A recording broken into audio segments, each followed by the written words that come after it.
नमस्कार, ATN live में आपका स्वागत है और मैं कैलाश कश्यप फिर आज एक नई खबर, एक नई न्यूज़ के साथ आपके सामने हाजिर हूं। और आज की जो सबसे बड़ी सनसनीखेज खबर जो है वो ये है कि आज बड़हरिया प्रखंड प्रमुख के खिलाफ अविश्वास प्रस्ताव लाया गया है। और आपको ये जान करके ताज्जुब होगा कि ये अविश्वास प्रस्ताव लाने वाला कोई और नहीं, एनडीए के घटक दल के जो चर्चित विधायक हैं श्याम बहादुर सिंह, वो लेके आए हुए हैं। और उनके लाने से जो आपको प्रखंड प्रमुख हैं रीता देवी, वो भाजपा की महिला मोर्चा की जिला उपाध्यक्ष है। तो ये क्या चल रहा है एनडीए में ये समझ में नहीं आ रहा है। हमारे साथ रीता देवी की जो पति हैं वो बैठे हुए हैं, वो भाजपा के मंडल अध्यक्ष भी हैं, पूर्व मंडल अध्यक्ष हैं। तो हम इन्हीं से बातचीत करेंगे कि क्या चल रहा है ये सब। अभी जिस तरह से कहा गया कि जो श्याम बहादुर सिंह विधायक हैं उनके द्वारा अविश्वास प्रस्ताव लाया गया है, ये क्या पूरा मामला है? सबसे पहले मैं आप लोगों को नमस्कार करता हूं मेरे यहां आने के लिए और स्वागत करता हूं। माननीय विधायक श्याम बहादुर सिंह जी अविश्वास प्रस्ताव लाने में आज एक सप्ताह से लगे हुए हैं और मैंने इस खबर को जदयू और भाजपा दोनों दल के पदाधिकारियों को दे चुका हूं। तो आखिर ये क्या कारण है कि वो अविश्वास प्रस्ताव लेके आए हुए हैं? और वो विधायक हैं, एनडीए के विधायक हैं, जदयू के विधायक हैं, और आपकी जो पत्नी है वो भाजपा की महिला मोर्चा की उपाध्यक्ष हैं, प्रखंड प्रमुख भी हैं। तो ये क्या चल रहा है? आखिर क्या कारण हुआ कि वो इस तरह से अविश्वास प्रस्ताव में लेके आए? मुझे तो लगता है कि प्रखंड प्रमुख के विश्वसनीयता और कार्य करने की शैली और विकास को देखकर माननीय विधायक जी बड़हरिया से घबराए हुए हैं। बड़हरिया की जनता से कुछ जवाब देने के लिए उनके पास कोई प्रश्न नहीं है, क्योंकि 2 साल में प्रखंड प्रमुख महोदया ने पूरे 22 पंचायतों में काम करवाया है जो उनके क्षेत्र में है। इस विकास की रफ्तार को गति दी हुई है, यही वजह है कि उनके द्वारा यह घबराहट है।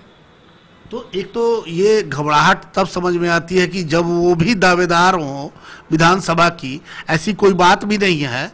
तो आखिर ये क्या कारण रहा कि विधायक आगे आकर के, सबसे आगे आकर के विधायक नेतृत्व कर रहे हैं और वो अविश्वास प्रस्ताव लाए?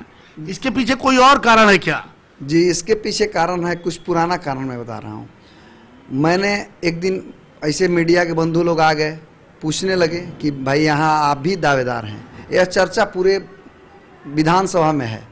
मैंने स्पष्ट कहा कि बीजेपी को यह सीट जाती है, मेरे गठबंधन के विधायक हैं, अगर गठबंधन को में बीजेपी को सीट जाती है तो मैं अपनी दावेदारी को रखूंगा पार्टी में। ऐसा नहीं कि मैं एनडीए के विरोध में जाऊंगा, मैं एनडीए का सपोर्ट करूंगा। लेकिन वो लगातार, मैं तीसरी बार अविश्वास आ रहा है, मैं तीसरी बार इस क्षेत्र में हूँ। फर्स्ट, सेकंड, थर्ड तीनों में वो मेरा विरोध किए हैं और करते रहते हैं। तो आखिर वो क्या चाहते हैं, किसे बनाना चाहते हैं? आखिर जब अविश्वास प्रस्ताव लाया गया है उनके द्वारा और ये कहीं पारित हो जाता है तो आखिर वो किसे बनाएंगे? पारित होना तो आसान नहीं है।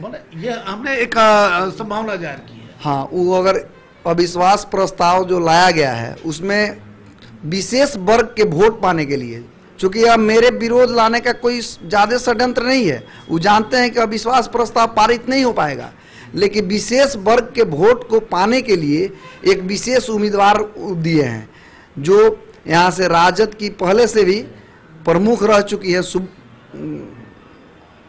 समा परवीन जी, और उनके पति प्रोफेसर महमूद हसन जी हैं। जबकि आज अविश्वास प्रस्ताव पर 1 नंबर में सिग्नेचर उन्हीं का है, लेकिन वो लेके भी नहीं आई, क्योंकि मैंने अपने 41 बीडीसी को इतना मान सम्मान मेरे प्रमुख जी ने दिया है और विरोधी और न विरोधी सबको काम दिया है। यहाँ तक कि इसके पहले जो प्रमुख थी सुबुकतारा खातून जी, उनको भी उन्होंने अपने कार्यकाल में योजनाएं दी हैं। महमूद हसन की पत्नी को भी हम लोगों ने, मैंने समा परवीन साहब को भी हम लोगों ने काम दिया है। अब क्या कारण है कि वो ऐसा कर रहे हैं? एक चीज ये समझ में आ रहा है कि जैसे 2015 में जब चुनाव हुआ था बड़हरिया में, तो उस समय की तस्वीर कुछ और थी। उस समय आपके जो विधायक जी हैं वो राजद से गठबंधन था, उस समय बीजेपी अकेली चुनाव लड़ रही थी। हाँ, वो समीकरण कुछ और था। आज बीजेपी के साथ है उनका दल, जदयू बीजेपी के साथ खड़ा है। कहीं ऐसा तो नहीं कि वो बीजेपी वाला समीकरण और उस समय का समीकरण, ये बीजेपी वाला समीकरण विधायक जी को सूट नहीं कर रहा है। वो ऐसा काम करना चाहते हैं कि जिस खास वर्ग की आपने बात की कि कम से कम वो अगर करवा देते हैं तो उसका वोट उनको मिल जाएगा। जी, इसको अच्छी तरह से उनके ही जिलाध्यक्ष जी बता पाएंगे, क्योंकि गठबंधन धर्म का वो कभी पालन नहीं करते हैं। और इस बात को हमारे दल के लोगों को तो छोड़ दीजिए, उनके ही दल के लोगों से आप तो संपर्क करके पता कर सकते हैं। तो ताली तो दोनों हाथ से बजती है, ताली एक हाथ से आप बजा नहीं सकते हैं। और चुनाव के ऐन वक्त पे विधायक के द्वारा अगर इस तरह से काम किया जाता है तो आपको नहीं लगता कि आने वाले समय में जब विधानसभा का चुनाव होगा तो क्या क्या हो सकता है? वो विधायक जी जान रहे हैं कि बड़हरिया में मैंने कुछ विकास नहीं किया है, मैंने बड़हरिया प्रखंड को छांट के चला है, तो इस बात को जान रहे हैं। इसलिए वो आज से ही लगे हुए हैं कि कुछ विशेष वर्ग का वोट मुझे मिल जाए, जो वोट बैंक मेरे पास आ जाए। और मैं तो विकास किया नहीं, तो बड़हरिया की जनता उनको माकूल जवाब दे देगी आने वाले विधानसभा में। लेकिन वो तो कहते हैं कि मैं जनता के बहुत करीबी नेता हूँ। हालांकि वो थोड़ा सा बदनाम भी हैं कि उनका नाचने गाने का प्रोग्राम जग जाहिर है, सभी लोग जानते हैं। विदेशों में भी, देश की बात कौन कर छोड़ दीजिए, विदेशों में भी चर्चा होती है कि एक एनडीए का एक ऐसा विधायक है जो नर्तकियों के साथ नाचता है लेकिन उस पर कोई कार्रवाई नहीं होती है, शराब पी के भी झूमते हैं लेकिन कोई कार्रवाई नहीं होती है। ये सब मुद्दा बनेगा इस बार चुनाव में? ये सब तो पूरे लोग जानते हैं, एक एक व्यक्ति जानते हैं, तो मैं इस पर क्या चर्चा करूं। बस एक सवाल ही रहेगा कि बड़हरिया में विकास, और वो अपने रिपोर्ट कार्ड दे दे बड़हरिया को, क्योंकि उन 10 वर्ष से यहाँ के विधायक हैं बड़हरिया विधानसभा के। 10 वर्षों में, और फंड को तो मैं छोड़ देता हूँ, उनका निजी मद जो हर विधायक को मिलता है, हर माननीय को मिलता है, उस निजी मद से बड़हरिया के हिस्सेदारी 22.5 करोड़ मिला है, जिसमें बड़हरिया की हिस्सेदारी 22 पंचायत बड़हरिया है, उसमें 12 करोड़ रुपया हुआ। अगर 6 करोड़ का भी वो हिसाब दे देते हैं तो मैं आज से उनकी गुलामी करने के लिए तैयार हूँ। तो आपको क्या लगता है कि उसमें भी कुछ गोलमाल हुआ है? जिन्हें गोलमाल नहीं हुआ है, बड़हरिया को उधर किनार करके चलते हैं। कभी बड़हरिया प्रखंड में उन्होंने मैंने इंटरेस्ट ही नहीं लिया है। तो ये सारा पैसा जाता कहाँ है? अब तो वो सारे के सारे पैसे, मुझे लगता है कि अधिकांश पैसे पचरुखी प्रखंड में जाते हैं। चूँकि पचरुखी के हैं और पचरुखी को बड़हरिया से बांट के चलते हैं, तो इसका जवाब तो आने वाले समय में बड़हरिया प्रखंड की जनता उनको दे देगी। एकदम वो जान रहे हैं कि जनता हमको देगी। जनता सवाल पूछ रही है, वो जहाँ भी जा रहे हैं, खुद मैं और तो नहीं बोल पाऊंगा, लेकिन वो अपने बिरादरी में जा रहे हैं तो ये सवाल जनता पूछ रही है कि आपने किया क्या है, हम लोगों को क्या, मैंने बड़हरिया की गाँवों की सड़कों की स्थिति आप लोग घूम के देख सकते हैं क्या है। अच्छा, आपने एक जिक्र किया वो जामो वाली सड़क का, उस पे उसका शिलान्यास हो चुका है, और ये कब तक शुरू होगा काम और बनेगा कब तक? अब तो शिलान्यास हो चुका है, टेंडर भी हो चुका है, काम होगा ही, बहुत जल्द काम होगा। लेकिन मुझे नहीं लगता है कि उस काम में भी, चूँकि उस काम के लिए मैंने माननीय साहब के पास पटना में हमको 2-2 बार बुलाए और उन्होंने अभी तक कहीं कोई कार्रवाई की हो तो बहुत पहले ही बन चुका होता। 10 वर्षों से पहले से टूटा हुआ रोड है, इस बार बन रहा है वो प्रधानमंत्री सड़क योजना से। उन्होंने तो कहा कि हमने इस रोड को पास करवा दिया, मीडिया में आकर एक दिन बोले थे, लेकिन पास हुआ तो बिहार सरकार ने कोई फंड नहीं दिया। उसको प्रधानमंत्री सड़क योजना, उतनी लोडेड सड़क प्रधानमंत्री सड़क योजना से बन रही है जिसको कि पीडब्ल्यूडी से बनना चाहिए। मैंने पीडब्ल्यूडी मिनिस्टर से भी आग्रह जाकर किया था, उन्होंने कहा था कि अगले बार सबसे पहली प्राथमिकता बड़हरिया जामो रोड की होगी। अच्छा, ये आपके यहाँ एक स्टेडियम भी था बना, वो भी काम चल रहा था, उसका हमें याद है कि शायद 2013 में मुख्यमंत्री जी ने उसका शिलान्यास किया था, वो आज तक पूरा क्यों नहीं हुआ? चूंकि आप भी बड़हरिया के रहने वाले हैं और जी, मैं बहुत अच्छी बात आपने रख दी। माननीय विधायक जी के द्वारा एक शिलान्यास कार्यक्रम चल रहा था जमुनागढ़ पर, तो मीडिया के बंधुओं ने जब पूछा तो उन्होंने कहा कि स्टेडियम बनवाकर ही मैंने गलती किया है, कि बड़हरिया में स्टेडियम बनवा के मैंने गलती किया है, चूँकि वह स्टेडियम आज तक पूर्ण नहीं हुआ और माननीय मुख्यमंत्री जी का शिलान्यास किया हुआ स्टेडियम है। तो स्टेडियम उन्होंने स्टेडियम के लिए नहीं बनवाया, एक अपने बैठने उठने और समझ लिए जो करते हैं उसका आड़ा के लिए बनवाया है। मैंने वो शराब पीने और बैठने के लिए एक अड्डा।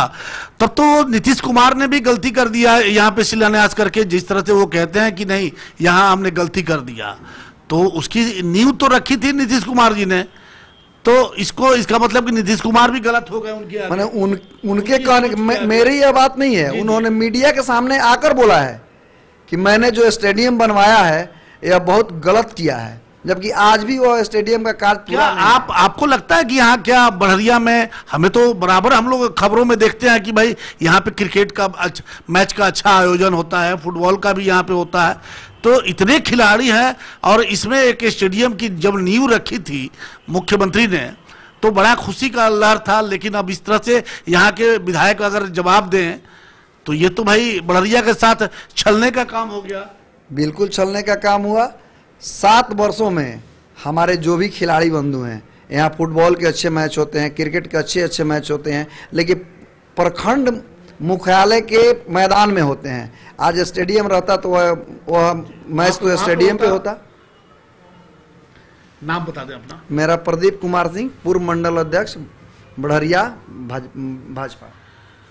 अभी आपने देखा कि प्रखंड प्रमुख बड़हरिया के जो पति हैं प्रदीप जी, उनसे हमारी बातचीत हो रही थी और उन्होंने बड़े सलीके से जो यहाँ के विधायक हैं श्याम बहादुर जी, उनके खिलाफ उन्होंने सब कुछ वो बातें बताई कि किस तरह से उनका राजनीतिक सोच यहाँ पे चल रहा है और विकास के जो काम हैं, चाहे वो बड़हरिया प्रखंड के हों, वो किस तरह से चल रहा है और किस तरह से यहाँ के बड़हरिया प्रखंड के लोगों को ठगा जा रहा है। और ये प्रदीप जी ने साफ शब्दों में कहा कि आने वाले चुनाव में बड़हरिया प्रखंड की जनता विधायक जी को जवाब देने वाली है। तो अब देखना है कि जिस तरह से बड़हरिया प्रखंड प्रमुख के खिलाफ विधायक जी ने, श्याम बहादुर सिंह ने जिस तरह से अविश्वास प्रस्ताव लाया है ऐन चुनाव के, एक कहा जाता है कि कयामत की रात, ठीक उसके पहले, चुनाव के कुछ रोज पहले, अगर ये सब कुछ इसी तरह से चला तो आने वाला चुनाव श्याम बहादुर सिंह के लिए बड़ा भारी पड़ने वाला है।